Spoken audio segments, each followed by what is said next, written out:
Chronique du patrimoine.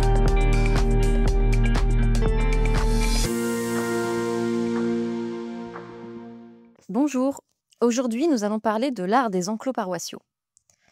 Les choix architecturaux et ornementaux révèlent l'évolution des goûts et la sensibilité des artistes, et plus encore des commanditaires. La résurgence d'un décor, sa permanence ou sa nouveauté singularisent l'art des enclos. Le dernier tiers du XVIe siècle a vu une innovation essentielle. Les grands architectes français publient des traités, dont on a parlé la dernière fois. Originalité profonde, ces écrits sont avant tout des guides pratiques sur la nouvelle manière de construire, dans lesquels les maîtres d'œuvre ont puisé librement. De ces répertoires de formes, ils ont extrait des modèles qu'ils ont copiés mais aussi modifiés pour créer des formes originales, conformes au goût des commanditaires et adaptées aux contraintes du contexte.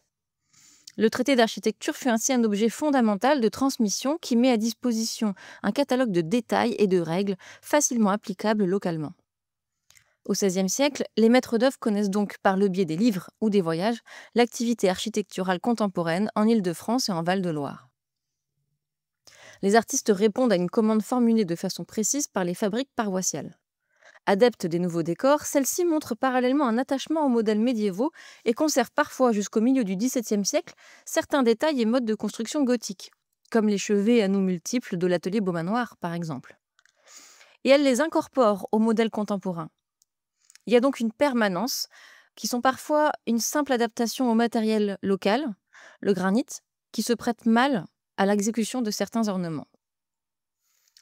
Par la combinaison des idées nouvelles, issues de la culture antique savante et de la tradition médiévale, les maîtres d'œuvre ont créé des œuvres originales qui font le charme de ces ensembles monumentaux. Il en ressort un art parfois dépourvu de pureté de style, avec une idée pourtant majeure dans les traités d'architecture, et au goût manifeste pour la fantaisie et le foisonnement décoratif qui tend vers la surcharge. L'exceptionnel moment de création architecturale dans le Léon, la partie nord du Finistère, va durer jusqu'à la fin du XVIIe siècle.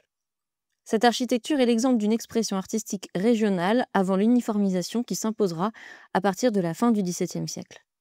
L'historien de l'art André Musat a ainsi résumé avec simplicité la création en Basse-Bretagne, cette partie ouest de la Bretagne. Je cite: un milieu artistique qui innove volontiers et conserve longtemps.